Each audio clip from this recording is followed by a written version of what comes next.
Okay, looks like we're going.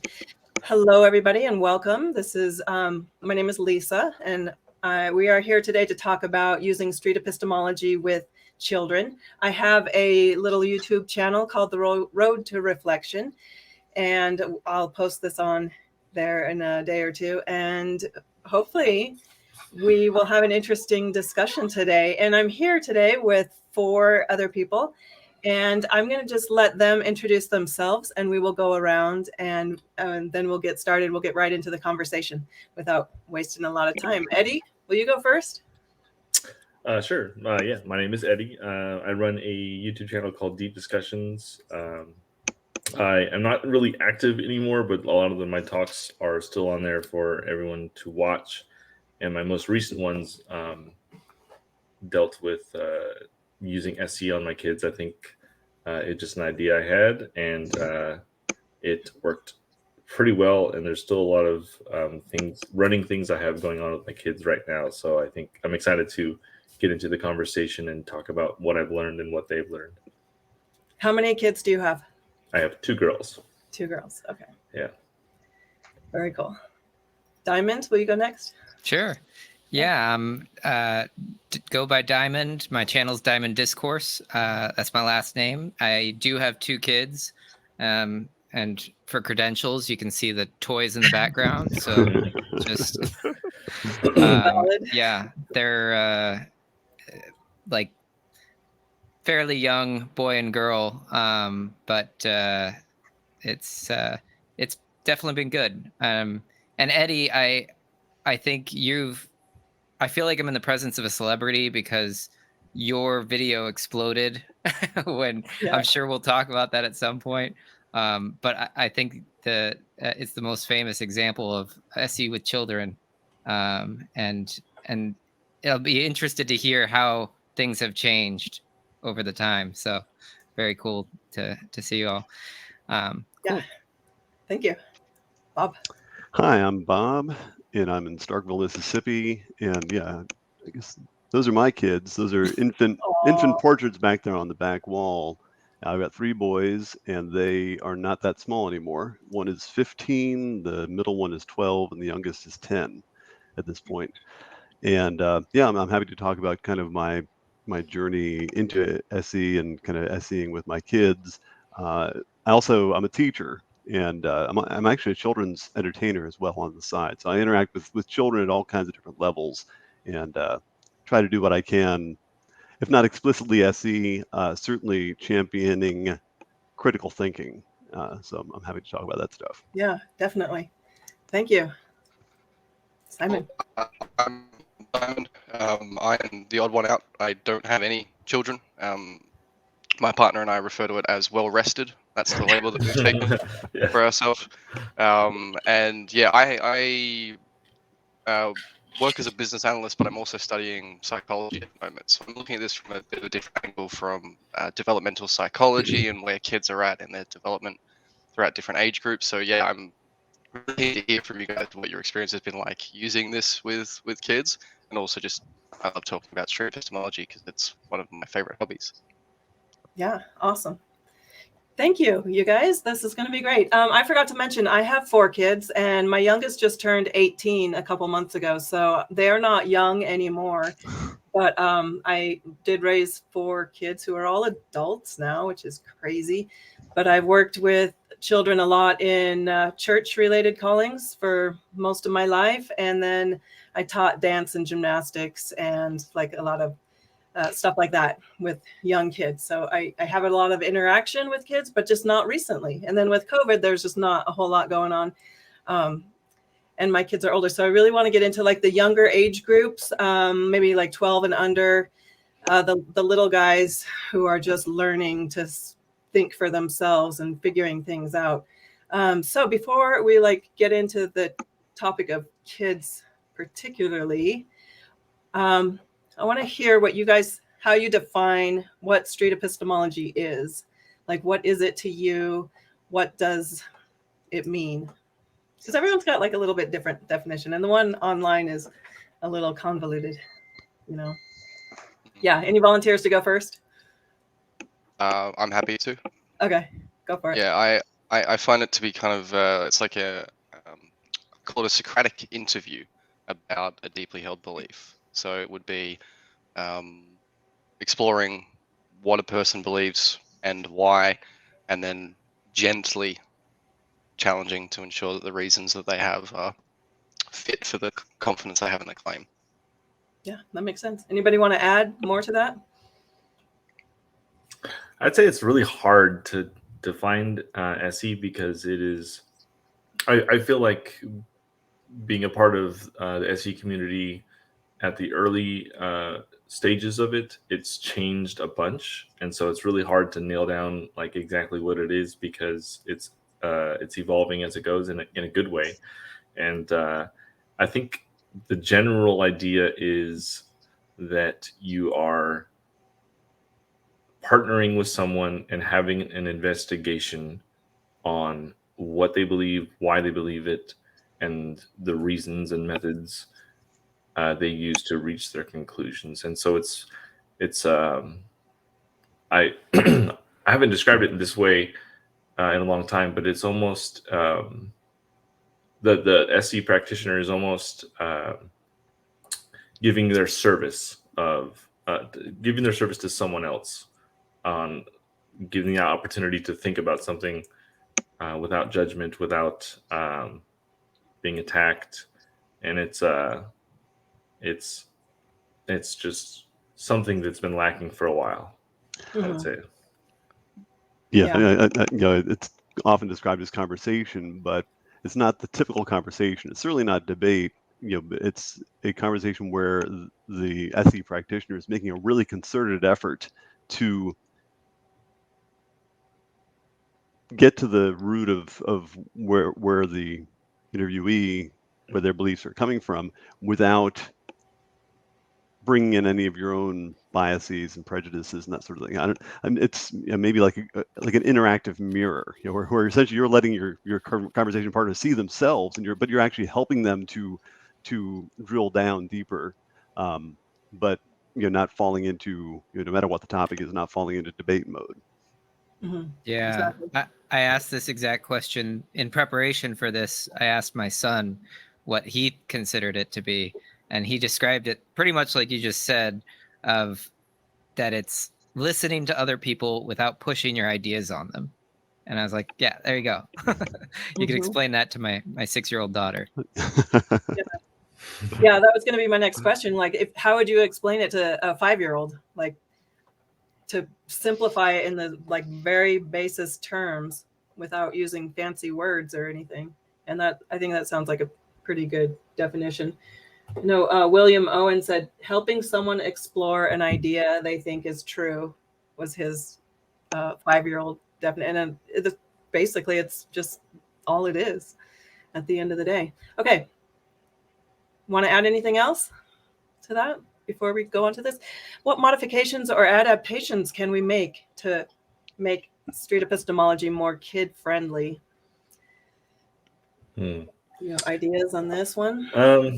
This is not a very good worded question, but this is something that got me to think. What is the difference when I have conversations with an adult versus when I have conversations with my kids? And I would say that when you're having a conversation with an adult, you are spending a lot of time, and you're trying to be efficient doing this, but you're spending a lot of time deconstructing what they believe, why they believe it, what are the reasons why they believe it, not just what they claim is the reasons, but what is the actual reasons that's actually going to affect their confidence. And so you spend a lot of time drilling.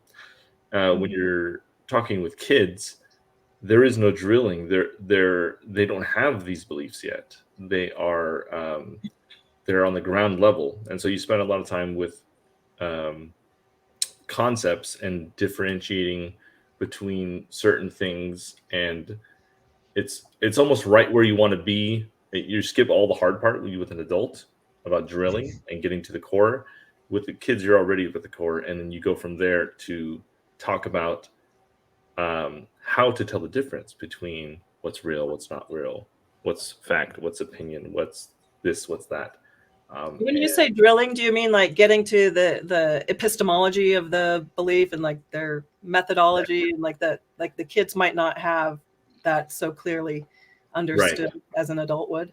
Yeah, so like I guess my perspective is from kids that are so young, because mine is 6 and 9. They're so young that they haven't really developed strong beliefs. So I don't even focus on beliefs. I just focus on the concepts that are foundational to beliefs. And so I spend a lot of time playing games differentiating between different concepts: real, not real, what's pretend, what's a fact, what's an opinion, what are the different meanings of words.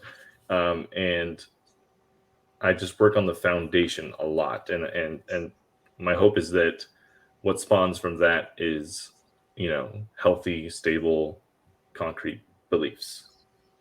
Right. Does that just kind of get them thinking about the concepts of like what is truth and what is how to figure out things? Yeah. To ask the questions.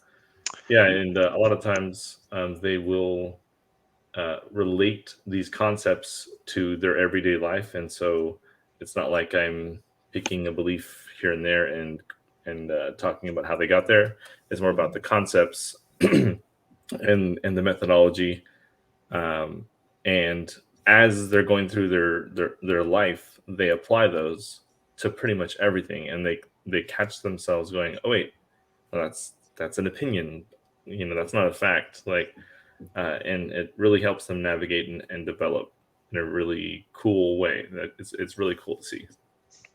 Yeah, that is cool. That they're starting to differentiate between fact and reality and pretend, and just at a young age. Simon, I'm curious about your experience as a teacher. Like, how do you incorporate street epistemology with? So I'm not a teacher. I am studying to be, or I'm getting a degree in psychology. So you're studying. I don't know if I'll be. Yeah, I don't know if I'll be able to teaching children. No, that's fine. Okay, But what I was going to say that's kind of tied to it is that one of the mechanisms that are really useful for children is actually play. When they're pretending or playing, they are essentially stepping into a role that they have manifested, and it teaches them to be half of a pair or whatever it is, and those kinds of things are really useful. And I had a thought about, I don't know if anyone has watched any of Peter Boghossian's. I know his name's kind of mud a little bit in the community, but he actually has on the street set up kind of visual, so they're activities as opposed to conversations. And I think activities are crazy useful for kids, because a lot of the time, and especially when we're dealing with adults, especially those who are more philosophically minded, there's a lot of things you've got to keep going in your head at once, and that's difficult for kids. Or if you have a visual representation of here's a 0 and here's a 10, where are you? Where those kinds of things I think are easier for kids to step into, because it's an activity, it's a game, it's fun. It's not something that is so cognitively draining that I just expect the outcome to be a bit better. Yeah. I love it, like the idea of getting movement involved, and then they get focused and they are into it a lot more than just having a back and forth conversation. Definitely. Asking. How about you, Bob? You are a teacher. I'm a teacher and a parent. I was going to talk about the fact that I think we're probably an unusual group in the sense that we all are constantly thinking about, well, gosh, how do I judge things to be true? We spend a little more time thinking about this stuff than the average adult, and of course that's going to then spill over to our kids, because we're going to work this into, because this is something that's a fascination for us. It winds up being just the other day in the car, I was asking my own kids, there was a blue alert that was going on. A police officer was shot not too far away. He was killed, and the suspect was apprehended. And I got into this conversation in the car with the boys about why is murder a bad thing.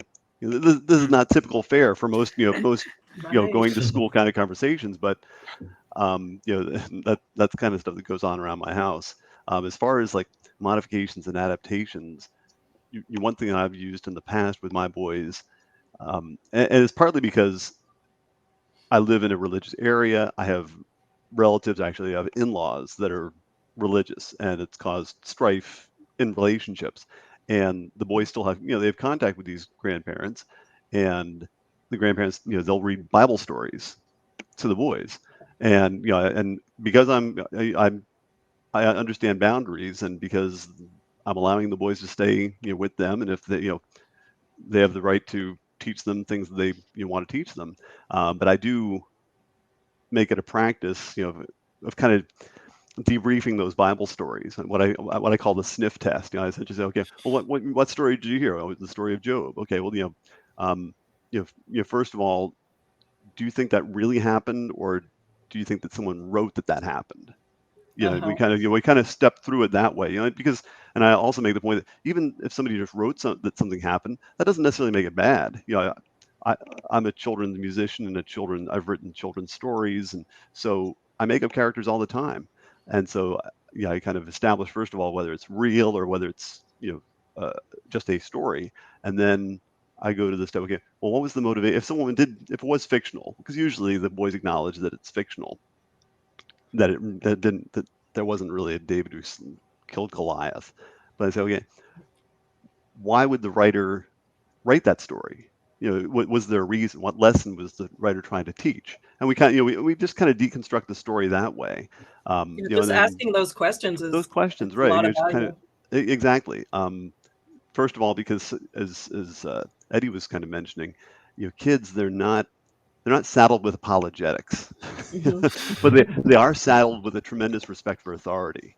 Yes. If they're told by a coach, by a parent, by a teacher, by a grandparent that such and such is true, they default that that's true, and that's an important lesson for us to teach them early on, is that's not necessarily the case, and you've got to develop your own tools for determining what's true or not. And I find the sniff test process to be useful. And I was thinking about this recently. I thought, I wonder if there's because it's one thing to deconstruct, but one thing I've never done, and I think it might be a useful tool, is to, okay, how could we construct a better story? Because usually with these Bible stories, I kind of get to the point where the lesson's really not very good, and probably not exactly what I would, should an adult really be teaching this lesson to children? But I've never gotten to the point of doing something maybe constructive. Like, well, how could we rewrite that story? What could we do to make that a better story? And I think that would be maybe a useful creative opportunity for the parent and the kids. Yeah, that'd be 2.0. That's a really good point, though. Like, I don't see any secular person picking Job as a story to teach to children because it has good moral lessons. Like, if that wasn't in your holy text, what reason would you have to share that with a child? Right. And because it's because it's in your holy that you have the ability to do it. Yes. You can kind of hide behind that cover. Oh, well, it's a sacred text. Yeah. I talked to my 9-year-old niece about Occam's razor. Like, what's the most likely story, that this actually happened, or that somebody made it up? And she caught on right away. Do you actually use the term Occam's razor? I did later. Yeah. Okay. But not at first. Right. But then she liked the concept so much that she's like, well, okay, well, what else can we apply this to? Right. She's 9, nice. So I mean, that's cool. Yeah. Yeah. What were you gonna say, Diamond? Oh, I was just gonna say, I mean, I don't know that there's all that many modifications you need to do. It's because a lot of it is pretty pure SE that what I've heard you guys describe so far. I mean, you're trying to understand what their understanding is and where it came from. But like, I think that is true, that I don't find I have to dig as hard. It's like, well, why is this? Well, the only reason is because my teacher said it, right? This, or I heard this, we read this book, and now I know that this is the case. But avoiding making assumptions is pretty crucial. Like one of the examples that comes to mind was the story my daughter came home with. And actually, I said she was 6, she's 5. I'll get it straight. But but so they had read a story about feelings, and so it was all about how we all have these feelings, like this feelings inside of us, and they can get bigger and they can overtake us. And if they overtake us, they can come out and upset things. And superficially, like, that sounded totally sensible. Like, it's a great book. But then by avoiding making assumptions, I'm asking her for more details. And then she starts to describe how these feelings are actually like a ball and they're yellow. And I'm like, wait, they're yellow? Was that in the book? That was in the book, right? And Okay. and I'm like, are you sure this is true? And she's like, well, yeah, because it was in the book. And then we get into, and so it becomes apparent that her understanding is that this is actually a physical thing inside of us. And if you don't contain your feelings, whatever feelings are, it is going to get bigger and come out, right? Ball. So yeah, the yellow ball is coming out of you. However, so it was just kind of a fun exploration that yeah, superficially it sounds great, but then when you get with a little deeper, without going too deep, it's pretty apparent where the ideas are coming from. Yeah. Did she get to the point where she no longer thought it was a yellow ball? Well, no, and that's okay. But I would have been surprised if a 5-year-old got to that point, actually. Yeah, no, but we did get into like the question of, should we always trust books as a source of knowledge? And that was kind of an interesting one to just let her sit with. And yeah, and the other thing that we've been talking a lot about using SE practices when like interviewing our kids almost, but I also find my kids using it on each other a little bit, which is awesome. Much more my 10-year-old using it on his little sister. But that's like, that's a huge win for me. Like when I can see that being correctly applied. Do you have an example of that? Like what kind of questions would he ask that you would recognize, be like, oh, good job. Even just like when she's really frustrated, not like, because 5-year-olds, those feelings, they get huge fast. And so he will stop and like calmly ask like, what's wrong? And like try to understand from her perspective, like, okay, what am I doing that's frustrating you? If I change this, will you not be frustrated anymore? That sort of thing. Great. And so that is like really nice compared to, if they just are at each other.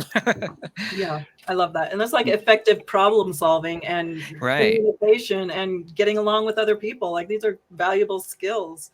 Yeah. We all need to learn. Yeah. Lisa, I'm curious. You say you did all kinds of church work back in the day? With your kids and with other kids? Yes. Can you think of like something that you like might have done differently? Or were you doing it anyway? We don't have enough time to do that. Yes, I told kids, this is the truth. This is how it is. And I know it's true. And if you guys don't know it's true, then just trust me, take my word for it, because I figured it out. And I gave them that narrative, and to my own children too. Like I told them, so appeal to authority, I guess. And I was that authority figure. And I said, this is the truth and you need to believe it and get to a point where you can accept it and believe it as well. Right. Yeah. So interesting. That's why I love doing this. What's that? That's why I love doing this now, because it's like I'm trying to make up for a little bit of. Did the kids push back on you much? There's always did they question you? Okay. But I taught my kids lay down the law to just like, this is the truth. Like it is like this. You can question those things over there, but you can't question these things because they are already true. So just learn to accept that for no good reason. A lot of the examples that we've been speaking about have been like children within our family, say, like I've got a nephew, and I've actually had this thought, like, would I use something like this? Would I ask questions if something like that happened, or if he said something? And I don't think I could not, because it's so ingrained in me. I do it so much now that it's a habit. It just kind of falls out. But I don't know if I would want to do that with someone else's child, because of the authority thing, because of the fact that they're just more likely to accept what I'm saying because I'm old and I have signs that I'm an adult. Yes, and that brings us to our next question about informed consent. With your own children, you can say whatever you want, pretty much. Yeah, I was speaking with my partner about this earlier, right? Because in a psychological study, you can't gain consent from a child because they're not old enough to be informed enough. They can provide assent if they're old enough to have the concept of the experiment explained to them, but the consent actually comes from their guardian. It comes from their parent. And I am just imagining the fundamentalist Christian who finds out that I bumped into their child and asked them some questions about Jesus. They're going to be very, very, very, very upset. And yet I was subjected to scripture class when I was a child, whether I wanted to or not. So there is a double standard there. But I think if we're going to be the secular side of things and the skeptical side of things, I think that we have an obligation to consider the ethics of it, because we don't have a divine mandate from God that gives us a green light to preach to everyone. Right, exactly.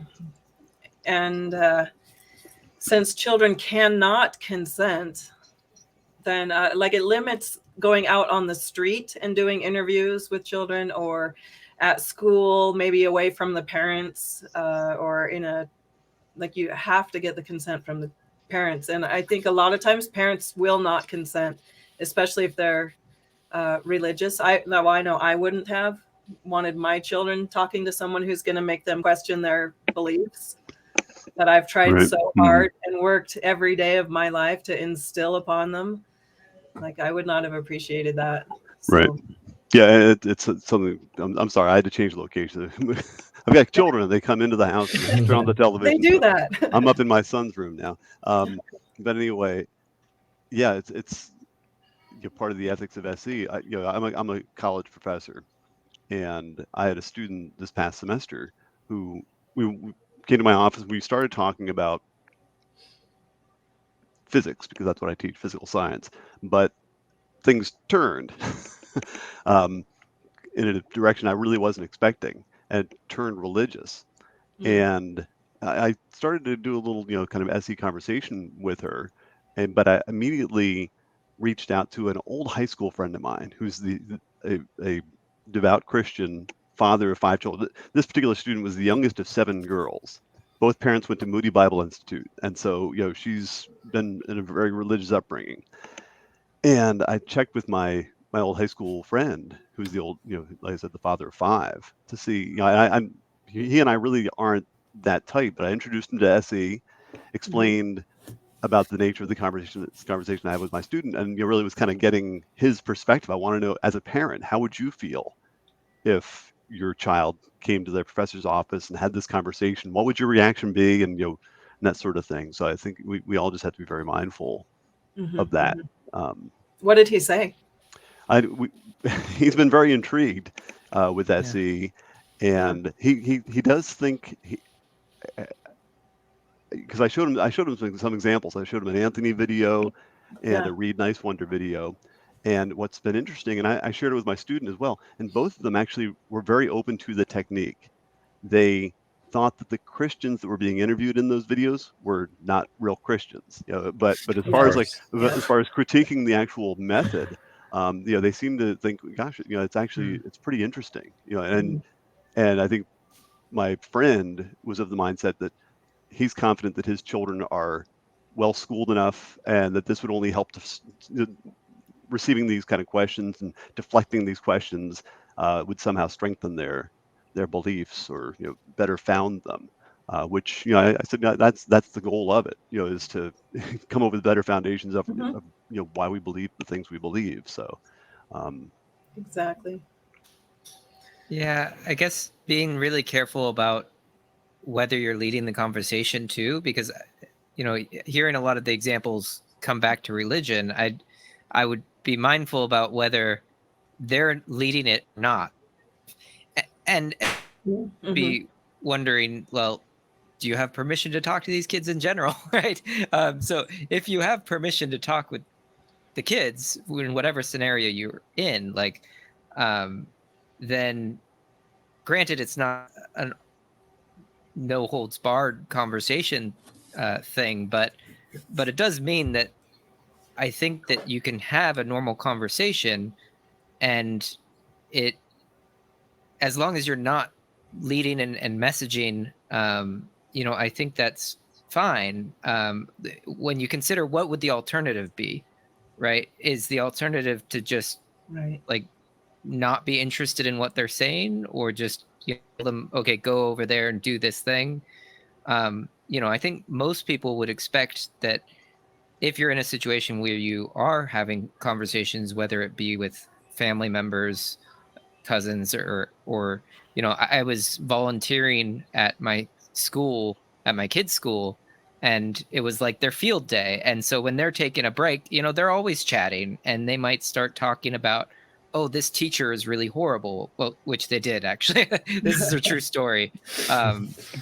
But yeah, they were complaining about this teacher. I'm like, well, why is this teacher? And then I start asking them about this, and this was like a weird group SE thing about the reasons why this person is such a mean teacher. Well, what kind of tests could you do to see what's leading to this behavior? Is there something that you could do to, see if maybe this isn't the case? So anyways, that's just to say that the Does it come consent back thing, to, yeah, go ahead, finish up. I was just going to say, yeah, the consent thing, like in my mind, is about what's a normal conversation allowed in this circumstance. And if you can have a normal conversation, I think most of the times you can have SE. Yeah, and I was just going to point out, like, what are your goals in doing SE? Is your goals to convert people to atheism? Or is it to have better conversations and to teach other people the method and asking questions and being curious? Like, so it depends on what your goal is, probably. Like, you're going to be around kids. If you have kids, you're going to soccer practice in school, and like you're going to be talking to kids and interacting. Like, is asking questions, do you need informed consent to ask, why do you think that teacher's mean? Like, that seems fair. One of my goals is to reduce certainty in myself and in others. And it was so interesting because it is one of the I've made it more of a focus in my teaching. First day of class in my classes, I do the 2-4-8 thought experiment as a little icebreaker activity. Are you familiar with it, Lisa? Read Nice Wonder, Cordial Curiosity actually has a good video. I think it's called, and he got it from Veritasium, I think is where originated. But it's essentially just you present someone with the sequence of numbers 2, 4, 8, and you say the sequence of numbers follows a rule. And what I'd like you to do is I'd like you to propose your own sequence of 3 numbers, and I'll tell you whether your sequence does not follow the rule or whether it follows the rule. Oh, okay. I know this actually. Yeah. And it's a good example of confirmation bias, because I'll cut to the quick of it, is that most people leap to the idea that it's doubling, that the rule is that so they'll propose 4, 8, 16 or 16, 32, 20, 64, and I would go around to the class and say, no, that doesn't follow the rule, and they and it turns out that 1, 2, 3 follows the rule. -1, -2, -4 does not follow the rule. So it's not doubling. It turns out it's just ascending numbers. So it could be 1.01, 1.02, 1.03, Right. as long as they're ascending numbers. And the idea is that we get these biases in our head. You see 2, 4, 8, and you immediately think doubling, and so the tendency is to put out a sequence of numbers, 16, 32, 64, and actually I would tell them that follows the rule, and they think, oh, I got this licked, so they're counting as evidence things something that confirm something they already believe to be true. And so this is just kind of setting the stage for my class that I'm going to be talking a lot about beliefs.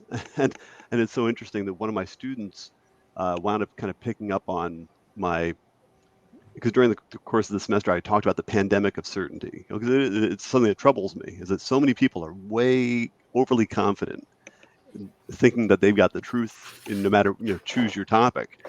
And one of my students kind of picked up on this and actually wrote a song about me, including the lyric "Pandemic of Certainty" in there. And so yeah, it was very cool. affirming to me that they're some of the stuff is kind of sinking through or seeping through and making an impression. Yeah. So what was your goal? You said it at the beginning. Your goal. Oh yeah, reducing certainty. Reducing certainty. I play music, and around the sound hole of my guitar, I've got a little slogan that says, "This machine surrounds certainty and forces it to think again." Mm-hmm. And in my teaching, as far as talking about informed consent and ways of adapting, I actually feature, in fact, several videos I've got on my channel. I've got a whole critical thinking series, and a lot of them are examples of things that I believe to be true at one time in physics, in science, physics or astronomy, Mm-hmm. topics that I was very confident about at one point and taught to generations of students, and then came to find out new information, which actually reduced my confidence and actually changed my explanations or that sort of thing. And I go through the process of not only how did I correct the science, but also how did I unpack? I like to unpack, how did I get so confident to begin with? Right. Why was I at 100%? Because I think that's a useful thing to show, to model to students and to my kids. Is that, wow, when I'm way out over my skis, this is why. These were the and I'm just as susceptible to these things as the next guy, and so it's an important thing. So if you're seeing a pattern of people being overly confident in your view, if you saw someone who was too low of confidence, like they knew the right physics answer, but their confidence was really low, would you still have that goal in applying SE, or would you not apply SE in that situation? Say they know the correct answer? Sure, yeah. Let's say they had right. really low confidence in their abilities or whatever, or maybe some other topic, but you felt that it was too low of confidence. Would you I assume you wouldn't then have the goal of lowering their confidence further, right? Right. Yeah, Gotcha. we work on what can we find out that would make you more confident in this. Good reasons to shift your confidence level. Right. Yeah, that makes sense. Having a healthy confidence. Yes. Versus right. What confidence to match the match the reasoning. Right. Mm-hmm. And I love the idea of showing how you changed your mind when presented with new evidence too. Right. Like once you decide something, you're not stuck there your whole life. Like always be open and model that for the kids too. I think that's really important. Yeah, Eddie, you going to say something else? Okay. The only couple things I would add is that I think the way it was described to me, I think it's like the 248 exercise was to demonstrate people's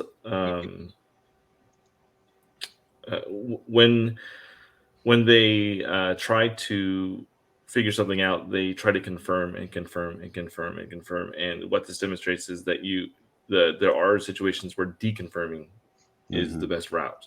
Right. So how do I deconfirm my assumption or what I think is the formula? Yeah. How do I deconfirm that? So what can I eliminate from? Yeah. So if you deconfirm, how do I figure out if I'm what could I say that could demonstrate that my what I think is the formula is wrong? And then if you take that route, you get to the answer much quicker. Right. So as far as informed consent, I have a weird. I don't have much to add to that because I am the father figure, and so my kids are very comfortable saying, "I don't want to answer any questions. Like I'm done." I'm like, "Okay, cool." But I think when you're doing SE with a service mentality, a clean slate, you're not trying to push anything. Like Diamond was saying, there tends to be not too big of an issue when it comes to consent. It definitely gets a little tricky when you have other kids. Like that's a very big question mark. Where is the line and How do you know when you crossed it? You don't know until the parent's there, sort of thing, or the guardian. Right. And And obviously, if you're recording the conversations or something, that would be a consideration. Yeah, but I think generally speaking, if you're doing SE with no intention, just sort of thought exercises and questions, there doesn't seem to be a lot of resistance from parents or teachers or anything like that. As long as it's the topic is more sensitive than anything when it comes to talking with other kids, but the process, I don't necessarily think people have too big of an issue with, which is just shows you how SE has developed into something beyond just religious claims and stuff.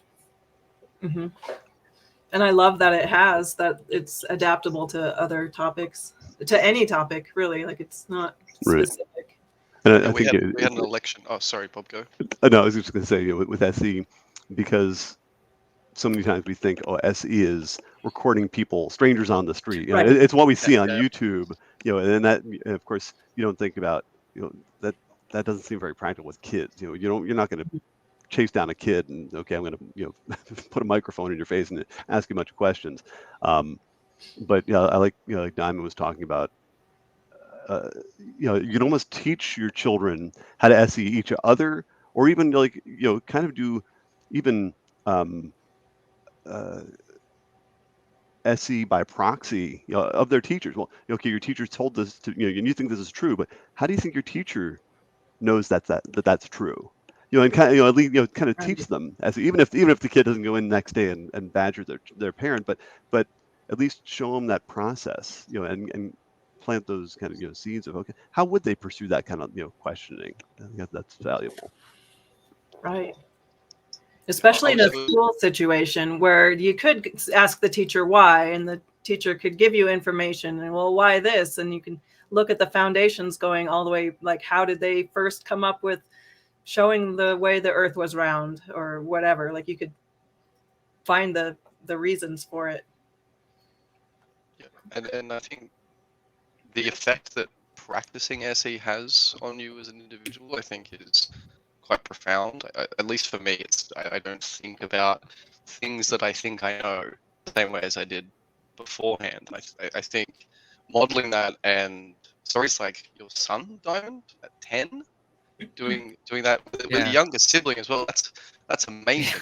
There's so much in that, because that is helping your daughter to emotionally regulate, because they're not having fire spat back at them as soon as they're being upset. It's like, okay, let's slow down and let's actually talk about this. That's amazing to me to hear that children can do that. That's incredible. I'll plug yet another of my videos. Yeah. The first video that I made on my channel was essentially describing what SE is, and I presented it a couple of times, but I did it in the context of it's the Great Pumpkin, Charlie Brown, and I essentially I don't know if you're familiar with that cartoon, but it starts out Linus is writing a letter to the Great Pumpkin, and Charlie Brown says, you're crazy. It was complete like debate mode immediately, and I remember watching it several years ago when I was first getting into SE, and I thought, well, first of all, I thought it was really interesting. It was interesting as a cartoon, but there it is. Good grief, it's Street Epistemology. But essentially, I create a fictional conversation between fictional characters, trying to teach SE to Charlie Brown. How could he have approached that conversation better? Rather than conflict, how could he actually probe and say, okay, well, Linus, I don't know very much about the Great Pumpkin. Can you tell me more about the Great Pumpkin? Why are you so confident that he's going to show up tonight? Kind of a thing. So. Yeah, that makes me think of using SE with other kids. I got some pushback from a mom saying that she would never let me talk to her kid because she likes doing the Santa Claus, the Easter Bunny, and she doesn't want her kid to start questioning those things.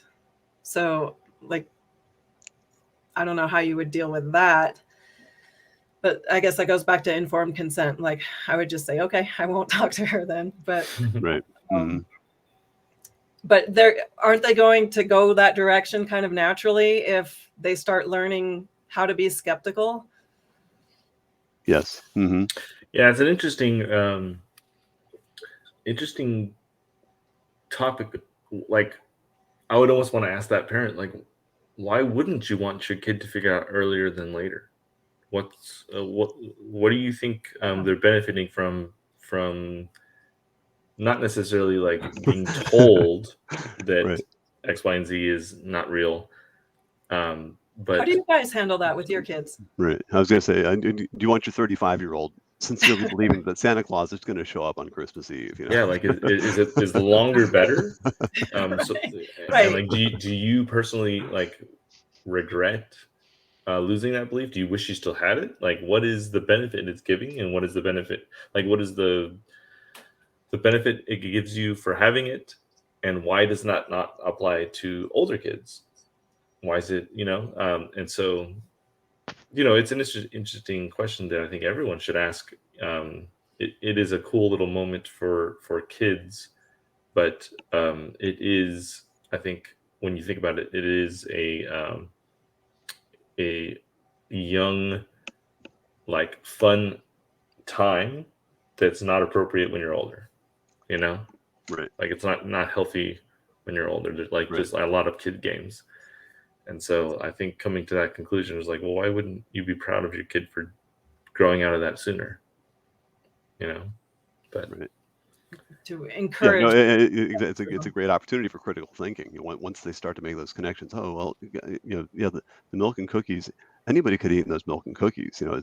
We put them out Yeah. for Santa, but and when they start to make those connections, that's cool to experience as a parent. As far as in my family, I was never.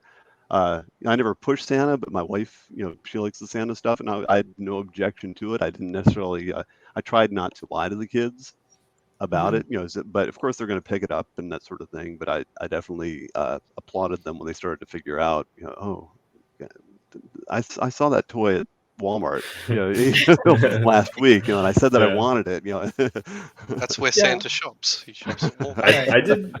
I did a little bit of both, where I played along and created the magic of those beliefs, as well as when they started to figure it out, I encouraged them to ask those questions. And then when they asked the right questions, I was like, that is a good question. And I was like, whoa, Riley figured it out. And went from there, which recently happened. I want to say like about 3 months ago. She started like, Dad, is Santa Claus real? I'm like, that's a good question. Are you ready to hear that answer? And and I didn't really tell her. I'm a big fan of not telling them anything about what is real and what is not real. Right. And Ask another letting question. them to just figure it out. Mhm. And so I remember one of my kids was like, "Oh, go, you finish first." Yeah, so that's pretty much it. I think going back to this kind of opens up the discussion a little bit, but there was a video I made of the options parent has, because a lot of times it kind of seems like, well, I don't want to indoctrinate my kids, but I don't want anyone else to indoctrinate my kids with other beliefs that I don't agree with. So it's either, let them be taught by someone else, or I teach them what to believe. And I was trying to convey a third option, which I think is the best option, is that you don't have to push any beliefs on them. You can just focus on the foundation and how to distinguish between true and false beliefs, and how to think clearly and stuff like that, without ever giving them the answer. And Inoculate, not indoctrinate. Yeah. yes, so I think a lot of the times people don't know about that third option. They're like, well, I have to teach them something. I have to instill what I think is the truth, so people don't push what they think is true. It's like, well, no, you want to have you want to give them a big shield so they understand, like they can, or not a shield, a BS detector. You want to build a BS detector more than anything. And I think in the long run they'll appreciate that. I'll plug another resource that I find useful, and it's actually one of my favorite children's movies. Has anybody ever watched Smallfoot? Oh, I love that one. Yeah. Are you familiar? Never heard of it. It's animated. Everyone should watch Smallfoot. But did anybody else come? Maybe it made more of an impression on me. I've actually written like a little viewer's guide because I watched it the first time. I think we had rented it from Redbox, and I thought, wow, that's a really cool movie. Because it's essentially, essentially teaching kids asking questions is really, really important. And essentially challenging authority. That just because the leader of the group says such and such is true, it's not always the case. And so I wound up like renting it again, and now I actually own it. I bought it for myself for Christmas. But it's because the songs are beautiful, and the message I think is really important. So it's my good. kids don't even. Sorry, go ahead. No, go ahead. I was just gonna say, yeah, if you've not watched it, I think it's a good thing. Yeah, watch it with your kids. It's great.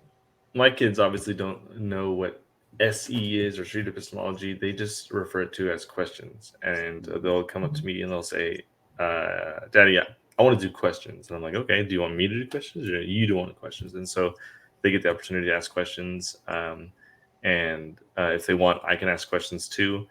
And I think for them, that's the bare bones of it, is asking questions and asking really good questions. And so, like, for example, today, my youngest daughter was like, "Daddy, I have questions." And I was like, "Okay, what's your question?" And she's like, "What is the difference between," because we went to the pool today. She's like, what is the difference between a kid sunscreen and adult sunscreen?" And I was like, "That is a great Such a good question. I have no idea. Those are the best You get questions. candy now. And I was like, I tried to come up with something. I kind of felt like I should probably come up with an answer. What do I think? But I think the ultimate message, I always like to give is like, I don't know. That is a great question. And so she felt like really proud that she's like, "Was that a good question?" I'm like, "That's a really good question." So the follow up is, how could we find out? Right. You have to go. Yeah. Alexa, turn it back on. So That's awesome. to them, I think it's ultimately just questions. Mm-hmm. Yeah, Lisa, and a what lot were of you gonna kids like say? that. Right. Go Right. ahead, Demi. Oh, you were going to talk about your experience with Santa? No? With Santa. Yeah. I just had one kid say, "Hey, Mom, why does Santa's handwriting look like your handwriting? Like exactly." Mm-hmm. And I was like, "Why do you think it does?" And he's like, Right. "Is it because you wrote it and you're Santa?" I'm like, probably. I don't know. I don't like lying to my kids, but yeah. Simon, Go with it. is there psychology, like any studies about Santa myths or anything and how it impacts kids? Do you know anything? Have you come across anything like That's that? a good question. I haven't, and it's probably the first thing I'm going to do after this conversation. Nice. Yeah. Yeah, right. Yeah. Yeah, I always wonder, like, does it cause damage? Does it make kids rebel, like when they realize, oh, my parents have been lying for all these years? I've asked my kids about that, and they're like, "Yeah, we figured it out young, and we didn't really care." I've heard a whole host just But I didn't anecdotally, but directly never. know. Yeah. It's either I just kind of shrugged and got on with my day. It was fine. And I've heard some people say that it took them about 10 minutes to go from Santa to Jesus, and they were and they were an atheist from then on. Like, I've heard a whole spectrum. So I'm really interested in that now. Santa, Easter Bunny, everything like that. Yeah, and I wonder if the parents are really insistent upon saying like Santa's real, Easter Bunny's real, all of this tooth fairy is real, like these are real, and then the kids find out they're not. It could be devastating. Yeah, or it's the first thing they're worried the kid's going to do is go and tell another kid, and they're going to get an angry phone call from a parent saying, "Why is your child telling?" Spoiling it for everybody else, right? Yeah. Right. Or it's a really great way to get them to behave when you're at the shops, and you want them to just settle down. You won't get any presents from Santa. Santa's watching. Yeah. Projecting my childhood into this video. One of the things I did was I once my oldest figured it out. I was like, "Okay, here's the thing. You figured it out, and that's like props to you. But other people haven't, and you Mhm. shouldn't tell them. They need to figure it out on their own. Right, It's right. kind of like a rite of passage. Like Mhm. you know something they don't, and you have to keep it to yourself so they can figure it out. And I didn't really explain it like, oh, you're gonna like hurt their feelings or anything. It was more like they have to figure it out for themselves, sort of thing. Right. Yep. Although it could, you know. And I always went with, well, now that you know like how this really works, you have to help me out. And you're like, you're now an elf, an official. Get rapping. It's cute. What successes or failures have you had using street epistemology? I mean, we've kind of talked about this a little bit with your kids. I think keeping kids on track, that sounds weird to begin with. You're not. I mean, when you're doing SE, you're not really trying to keep them. You go where they go, and you kind of explore. But kids can be so chaotic, and they just don't want to have the conversation anymore, or they change the topic completely. And you're like, man, I was so close to asking that question. So I guess what I would say is that you just have to have a lot more patience, and a simple AC conversation could take a month for a kid when it could take an adult a day. Yeah. Mm-hmm. And actually, this is a failure and this is not with a small child. This is actually one of my college students. This is when I was teaching at a community college 10 years ago, and it actually pushed me toward, I guess, toward SE, even though SE wasn't even on my radar screen at the time. But I had I just started teaching astronomy. That was a new thing for me. And I think I've told this story to Diamond before, perhaps. I had been a physics teacher for years at the high school level, at the community college level. And I always kind of felt lucky as a physics teacher because I felt bad for the English teachers, because the English teachers had to come up with a reading list, and someone was going to be mad about the books that were on the reading list. And I felt bad for the history teacher, because the history teacher, whose history are you going to teach? And then of course the biology teacher, I wanted no part of the evolution, creationism, choices that they have to make. But as a physics teacher, apart from teaching about a lot of white European males, there wasn't a whole lot of controversy in teaching Newton's laws. But then I started teaching astronomy, and I had a student who came up to me after class one day, and she was a good student, and she was like, "I'm going to have to drop your class, because this Big Bang cosmology stuff that you're teaching conflicts with my fundamentalist upbringing." And I never had to deal with that before. It's a deal breaker. And it was a deal breaker, and it kind of caught me flat-footed. And I mollified her. I said, "Well, just learn it for the test, and if you need to dump it, but you shouldn't drop my class. You're a good student." And I kicked myself for a long time afterwards. I was teaching her a horrible lesson, for a college-age student, that when something that conflicts with what they believe to be true, they should just discount that new information and cling on to, and just cling to their existing beliefs. That was just a horrible. I thought, I need to, if I'm going to teach astronomy, this is not the first or my last student that I'm going to have to deal with in this, and how can I better? What would you do now if that happened? Right, exactly, yeah. And so and then just I started to think about it, and then I started like getting wind of SE, and I thought, wow, okay, well let's approach it rather than having this conflict of worldviews. Let me actually try to probe why you're so confident in your worldview, and what pieces of information would you be willing to accept, or kind of going in that direction. Got me thinking about this kind of stuff. Yeah. Right. I think my first gut feeling was like, what are you afraid of? What do you think that this can challenge your belief, or you just don't like hearing it? Like, right. Is it an annoying thing? And I think that's kind of that experience also that's why I started to shift into giving a lot of examples of my own.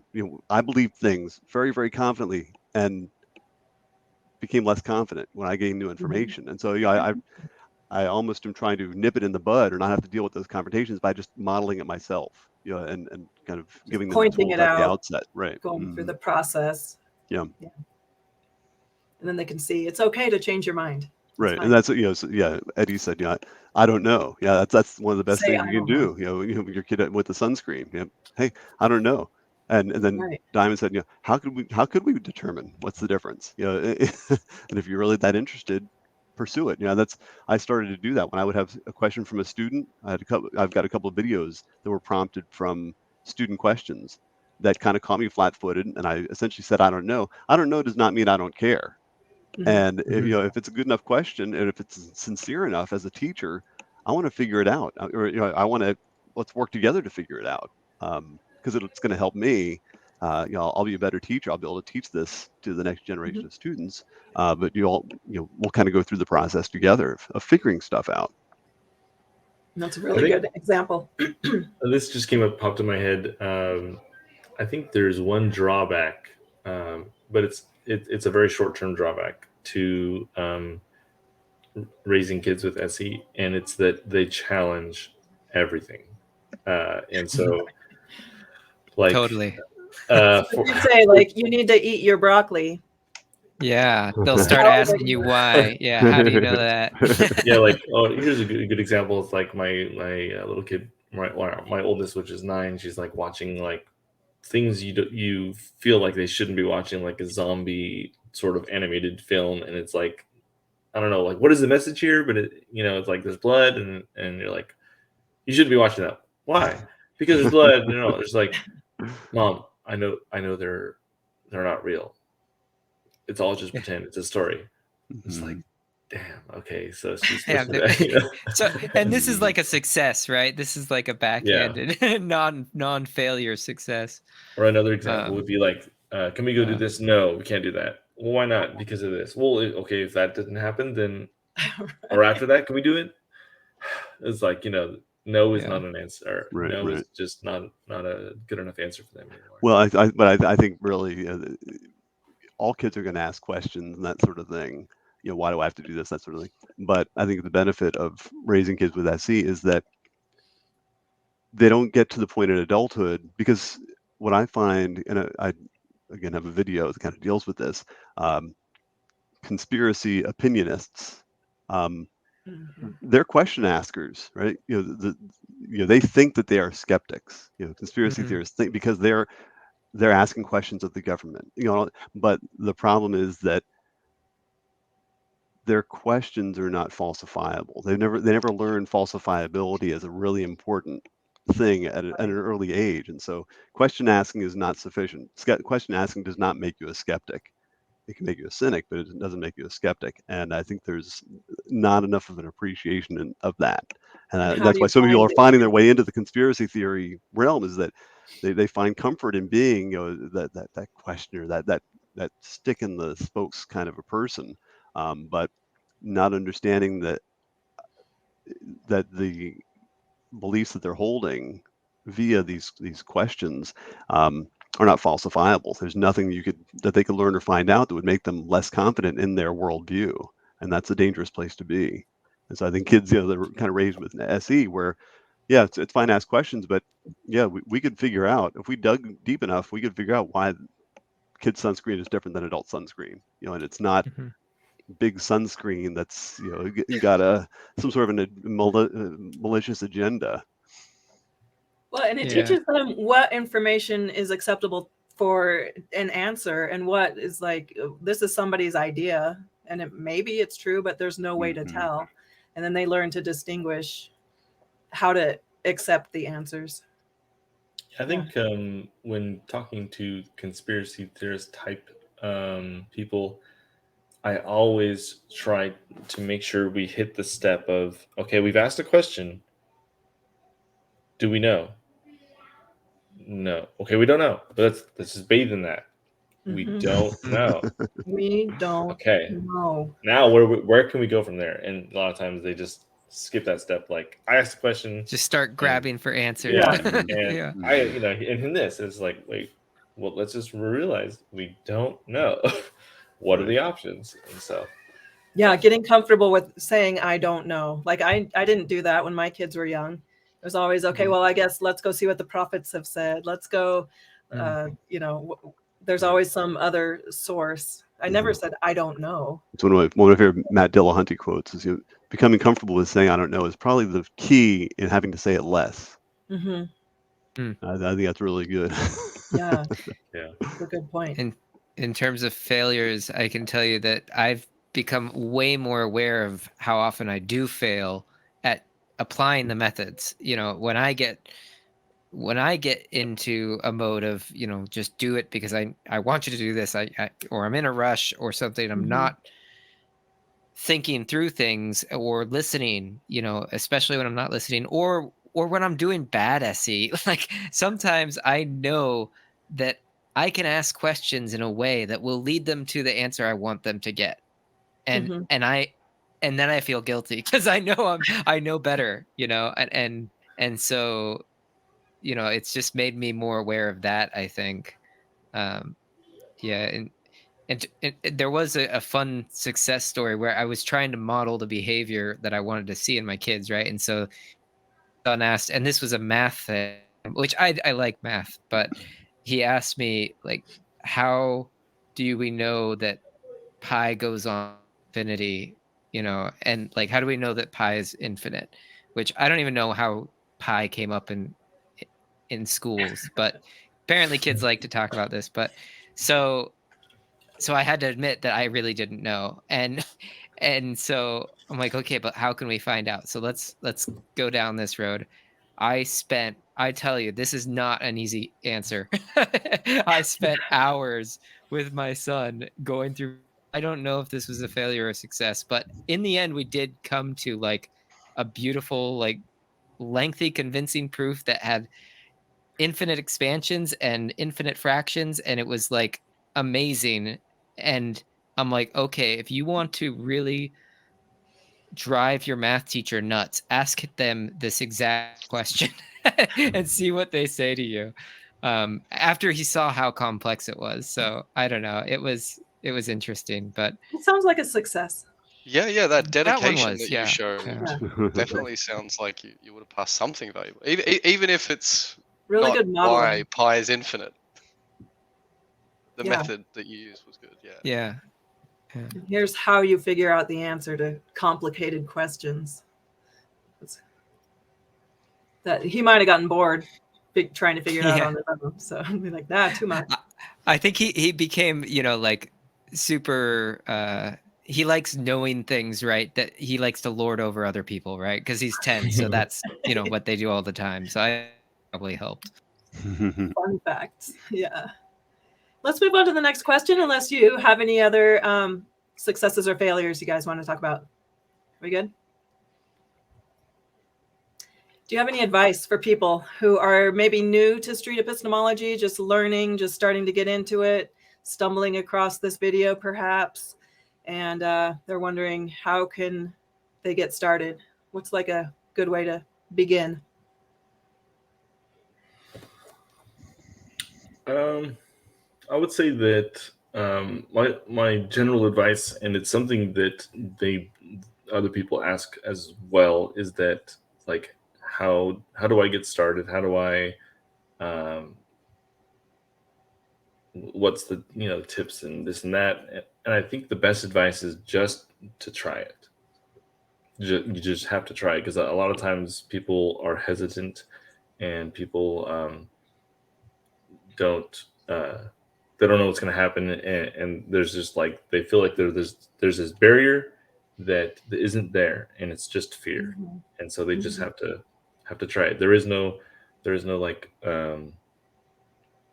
key to get past through the gate to do this, or how do I put it, like we're all just people, and Anthony Magnamosco was just a person who decided to run with it, and it developed. And I was just a guy who watched Anthony's videos, and I just decided, like, okay, I think I can do this. And I have no degrees in stuff like this, and we're just people interested in this topic, and there is no reason why someone should feel barred from trying it.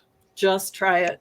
Right. Just do it. Yeah, I don't think if someone has stumbled across this video, they themselves are interested in SE, and they've probably become far more interested. They're really starting to get excited about, gosh, why do I believe the things I believe? That's I was my first target in SE, Me and then too. once you're into of course, your own children are super fascinating to begin with. You're always gosh, where did they come up with that idea? And now throw in SE, and it just becomes that much more interesting. So I don't think someone who's already interested in SE would need a whole lot of guidance or advice. There is no template, but then there's no real template to SE either.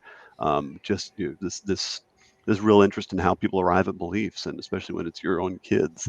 You know how bright they are, and how fun it is to watch their minds work. Right. Yeah.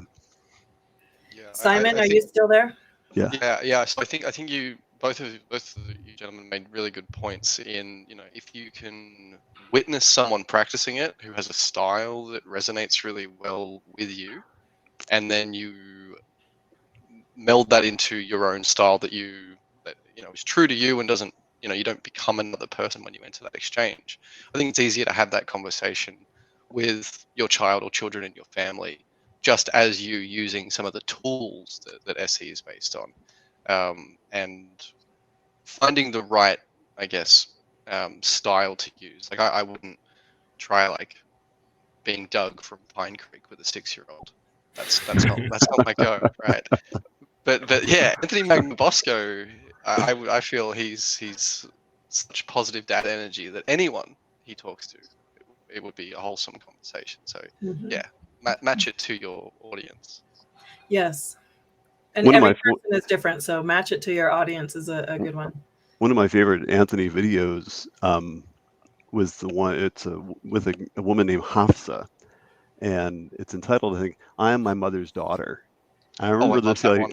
Yeah, it's very, because the claim is this woman is saying that her mother, the woman she calls mom, is her biological mother. And when I first watched that video, I thought, because at that time I was really interested in, okay, kind of role playing. As I'm listening to the conversation, what would I ask? And when I first started watching that video, I thought I would probably take a pass on this conversation. That doesn't seem like a real claim. But yet Anthony took it on and wound up like reducing her confidence. She was 100%, and he dropped her down. But it was the fact, first of all, it wasn't a God claim, and it was also something that we would all pretty much say. We would all probably make that claim with a high level of confidence. And gosh, it would be. I've never actually tried it with my own kids, but maybe I will. And I think Am I your my real dad? Yeah. How would we figure this out? Yeah. I think my favorite part of that conversation is the question that the IELTS friend asks them, or like, 'cause they say, "There's a picture of me with this woman holding me as a baby," Uh-huh. and her friend says, "Yeah, but couldn't they have just taken a picture of them holding you? That's not showing that they're your parents." She's like, "Oh yeah," and Anthony's face is just like grinning ear to ear. Yeah, I really like that video. Yeah. And that's what it's about, just asking the question. And Diamond. I'd say, yeah, probably just don't assume that kids are irrational. They do have their reasoning, and I think going into it, really listening. And my daughter just reminded me of an example where, so she's been scared of the dark lately, and that's one that if you try and SE that, what you're gonna come to is that I just am. There's just that feeling, and even though you can get to that, and maybe I don't know if this is different for adults, coming back to your first question of like how would you modify it for adults and children. I guess adults can also get these things that they can rationalize but still believe. It's like sometimes hard to separate that. I don't know, it's interesting. Yeah. Simon, do you have an opinion on that? As far as Yeah. like the psychology behind it?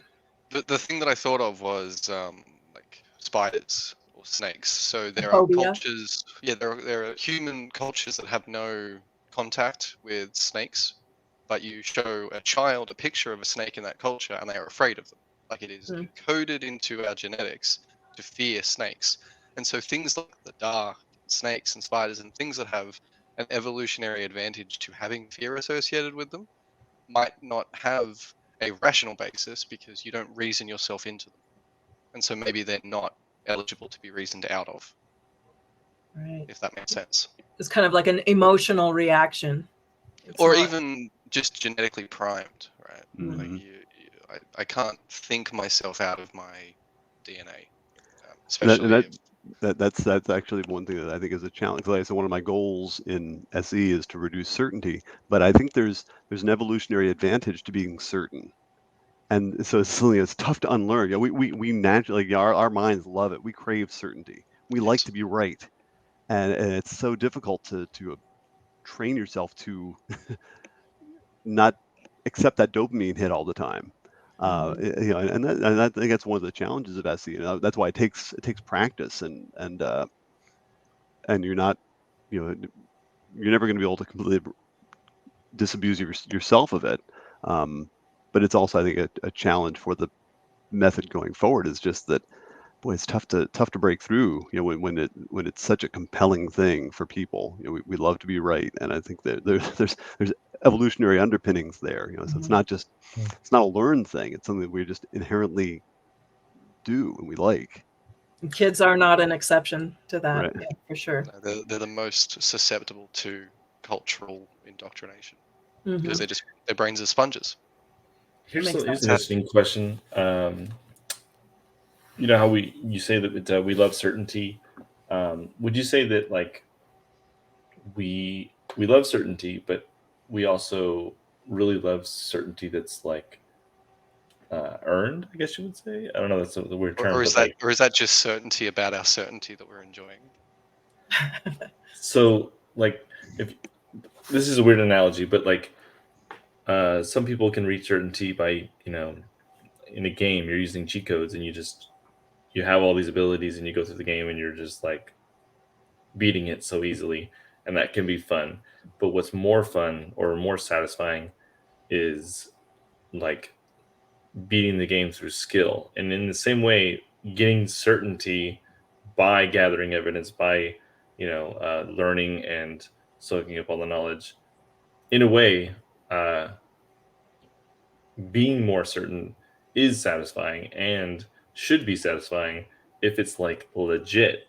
It's not just you're just trying to be certain. You're just like, no, you earned that certainty.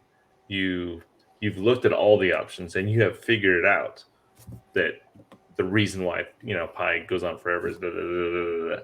You know what I mean? So You have like logic on your side instead of just Yeah, I think I'm talking about the certainty of there's a rustle in the grass. You know, it could be a lion, could be the wind, but I'm going to be certain that it's a lion, and I'm going to run away, and therefore I survive. You know, and I think that's what we've inherited. That all of our ancestors that ran away, even if it wasn't a lion, they acted upon the belief that it was a lion. They procreated, and here we are. And I think that's tough to kind of get out of our own psyches. But I guess what I'm thinking about is, well, you know, we want to make sure that we don't have false certainty because we're primed for it for that reason. Mm-hmm. But what about like proof or certainty that has been justifiable certainty? Right. That probably, I mean, you should feel good about that. that. And I do, like, and that's, you know, part of the videos and part of my teaching is that, you know, I show where I was way overly certain and how I deconstructed it, you know, and now I'm actually more certain. I've got a better, you know, and I try to show the benefit of going through that whole process. You know, that first of all, I'm not teaching something that was wrong. You know, I try to show there's light at the end. It's work, and I try to show students that you know, there's a benefit to it. I'm a better teacher, I'm a better person. But the only thing that I find is a problem is that these are all low stakes things. You know, it's little science demonstrations, that sort of, and whether or not I believe those things to be true or not, it's not going to get me kicked out of my family. These are low stakes beliefs. You know, for years I thought I was a Libra. You know, it turns out I'm a Virgo. You know, I went decades. But whether I believe I'm a Libra or not is not going to prevent me from getting my next job, kind of a thing. You know, and so that's where I go through this process, and and I think most students and most of us operate this way, where when it's a low stakes belief, we're willing to take in new information and become less certain, change our minds. But it's these those things that we cordon off, that have real psychological or societal or family relationship consequences that we're less likely to examine. But isn't that the good thing about working with street epistemology with children, is that someday, like if you're modeling this to them, they might be able and willing, and at that point emotionally, psychologically in their lives, where they're willing to use the same techniques on the next level. Absolutely. And that's the value in my mind. And but it takes patience. Just like parenting takes patience. You're not going to see a change overnight. It may not be either the child's not intellectually ready, or it's sometimes a long process. Learning and practicing and growing and more practicing, repetition. Yeah, let's go to our. We are about out of time here. Any closing thoughts you want to add, or anything we need to cover still that is on your mind that you think might need to be brought up? We haven't mentioned Joe Rogan at all. I have to bring it up. Okay. Because the algorithm. Yeah. No, I mentioned at the beginning that Eddie was the most famous example.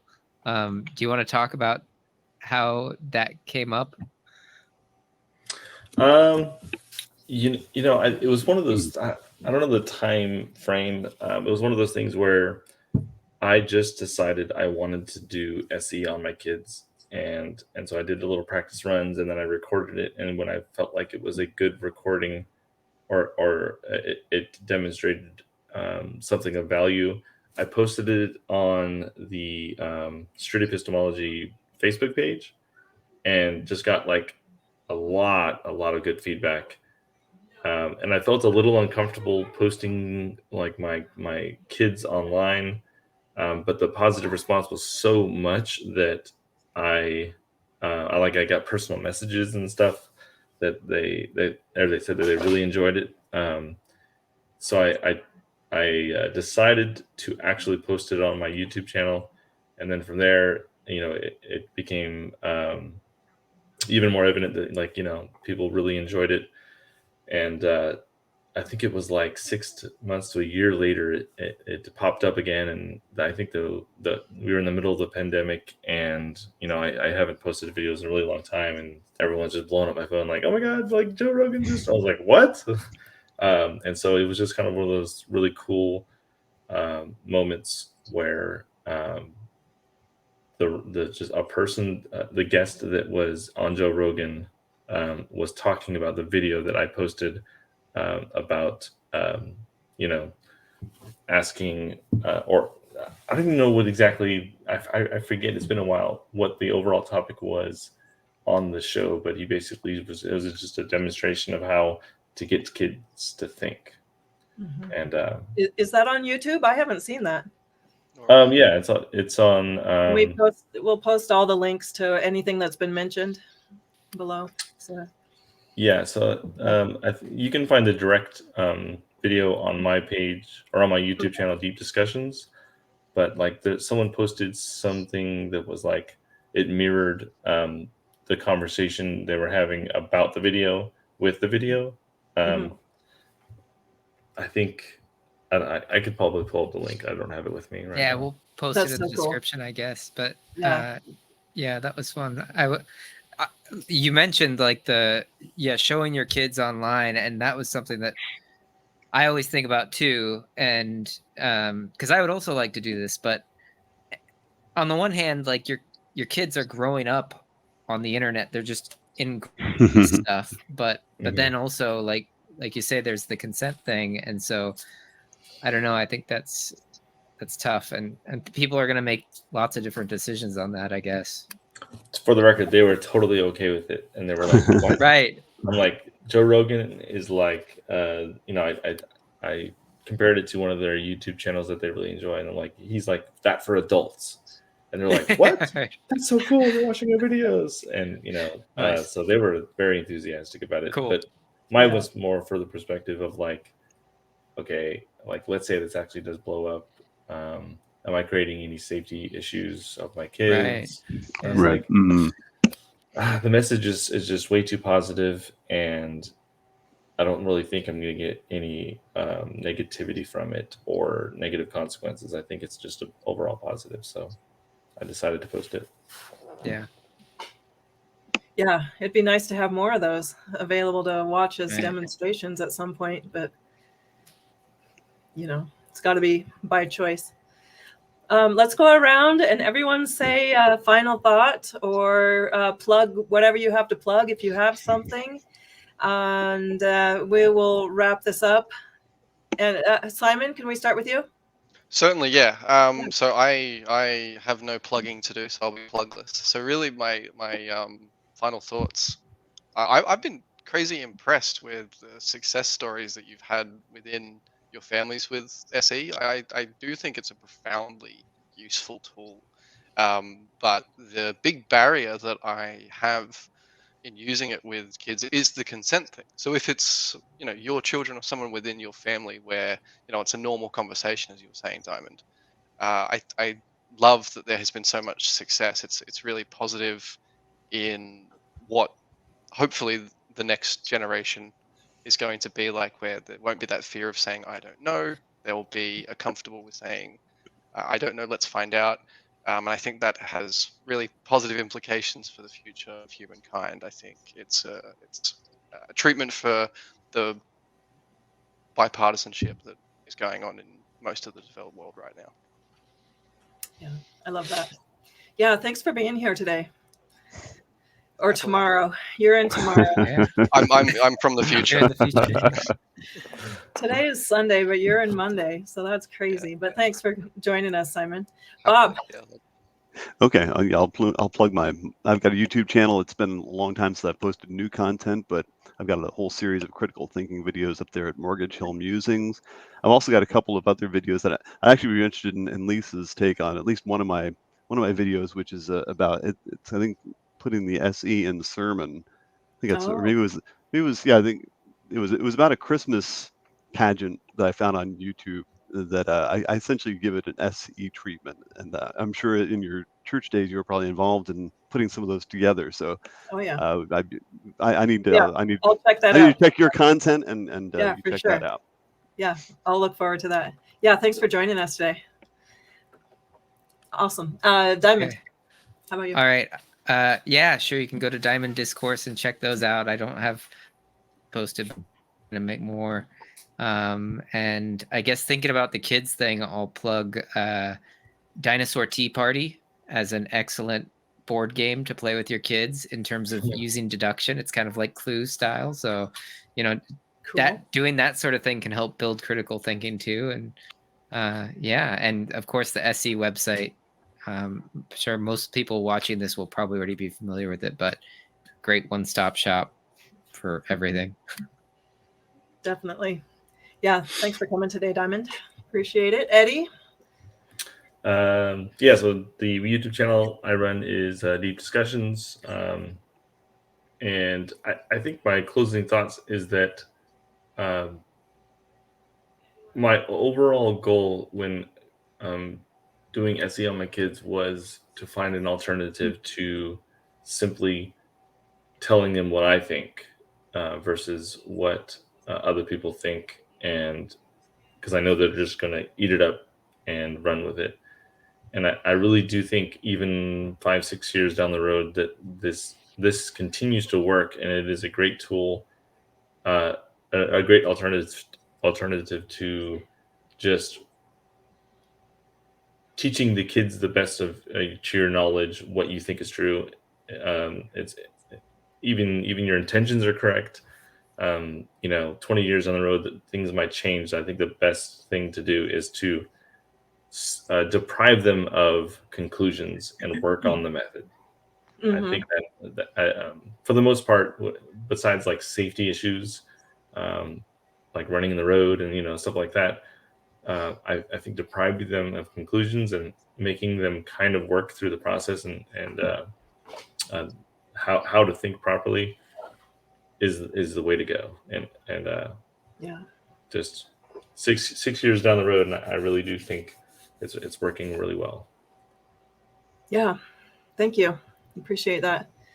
And I'm really glad you all showed up today to talk about this, because I do think it's really important that this is taught to our kids. I really wish I could go back in time and teach my kids how to think and not what to think. I told them what to think and what to believe. And it's more about the how, and using street epistemology to teach kids how to think, I think, is the most important part of it. So thanks for coming today. My channel is The Road to Reflection. If you want to check it out, there's not much there yet. I'm just getting started, but I love having these conversations and diving into specific topics and seeing like what the future of street epistemology is going to look like and what we can do to improve it and get better. And just all of you who are new to street epistemology, just go out and do it. Just start asking your kids and other kids why. Why do you think that? I mean, that's a good place to start. But just start wherever you're at. But anyways, thank you. Yeah, you want to add something? I think my girls actually wanted to talk to you guys, if that's okay. Sure. Oh, sure. Yeah. Yeah. Okay. Yeah, 1 second. that'd be awesome. Very cool. Should we ask them questions? Should we? No, I think what was the prompt for the video that went on Joe Rogan? I think I may have seen it when it was first posted, but I didn't know It that was it was whether by Joe Rogan. Nemo. A focus was whether Nemo was real or not. Ah, okay. I Yeah, gotcha. so Okay. they talked about, and they kind of talked amongst each other too on. Are you scared? Yeah, I like the interaction. Hey. they had. Hey Hi, guys, can you hear us okay? What's your name? Madeline, Madeline and Riley. Riley. How old are you guys? I'm 9, she's 6. I'm Nice. about to turn 7 Oh, happy birthday Congratulations. when you turn 7. in a month. In a month. In a month. Does anybody have any loose teeth? I have all my grown-up teeth. Oh, you do? Nice. Wow. Not all of I don't even have all of my grown-up teeth. Oh, yeah. I have a That's loose fun. tooth. Do you like it when your dad asks you questions? Yeah. Do And- you ask your dad questions Yeah. and Yeah. try to trick him? No. Do you want to tell me No. about your favorite questions? What? Oh, you're drawing a blank now. You wanted to tell me about your favorite questions. Oh, my favorite questions are like what he says, like, what do you mean? Yes. Like, Good one. Like the different meanings of words? Mm-hmm. Okay. What's your Does it make you think? favorite questions? What's yours, Maddie? Riley's too. Oh, you're drawing a blank. That's good. I have a I can't question hear for you guys, by guys. the way. Do you guys ever questions at like recess to other kids? No. No? Fair enough. Never? Cool, Mhm. cool. And I just realized I asked you a question that was only a yes or no question, but it's Yep. better if I ask questions that are more open. So, like, I could say something like, what is the kind of thing you might ask if you wanted to learn from someone else? I don't know, something like that. I'm not doing very good with these questions right now. I'm sorry. Questions are hard sometimes, even for Mhm. adults. Yes. Yep. That is true. What do you guys think about your video on YouTube with you and your Good. dad? Do you like it? Do you watch it sometimes? Yeah. You show it to your friends? No. Well, at school, I kind of found my YouTube channel. Oh, cool. You have your own channel? What's the name of your channel? Crazy Little Gymnasts. Oh, cool. You do gymnastics? Yeah. Both of you? Like cartwheels and handstands? I Awesome. can, and it's my I'm a competitive gymnast, so Oh, I compete. what's your and favorite event? My favorite event is beam and bars. Beam? That's the hardest. Wow. But you like it? Yeah, because there I get to, like, first we do, each of us are on a beam, and then first is handstand, and then we have to show our teacher, and they can say if we can move on to the next skill. Awesome. And then the next skill is straight jump. And Yes. then the next one is leaps, and then turns, and then dismount, where you do a handstand side and then you twist. And then Nice. what happened? Maddie, what's your favorite event? No, I'm right here. No, I'm right here. What is happening? Okay, guys. Brady Bunch. Bye. We'll see you in the Olympics one day. Bye. Okay. Okay, bye. Bye. Thanks for Bye. chatting. Thanks for hanging out. Bye. Okay, man. And actually, talking about the balance beam just makes me think of I've got a current student who that I've been having conversations with. We've kind of taken a hiatus over summer because she's going to be off the grid for summer. But she said that there's no way that she can be on the fence about her belief. You know, it's so important to her. And I essentially said, "What's wrong with that?"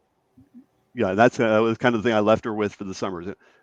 What's necessarily wrong? You know, it's uncomfortable sitting on the fence, but sometimes that's the best place to be, and we have to get comfortable with that. And so I'm hoping to be able to continue the conversation in the fall semester. Ooh, that'll be interesting. Yeah, I like that. I'll have to rewatch this video to see the conversation you guys had, because I had both ears in both their ears. Oh, I was like, you didn't hear. All right. yeah, I had no idea what you guys were saying. They're so cute. I love that. Very Yeah, sweet. they're fun. Yeah, Thanks for bringing them on. I'm gonna go ahead and end the recording unless anyone has any final words. Are we good? No, thanks for hosting. Okay, us. say Thank goodbye. you very much, Lisa. Nice chatting with you guys. Yeah. everyone. We'll do it again. Sounds good. Okay.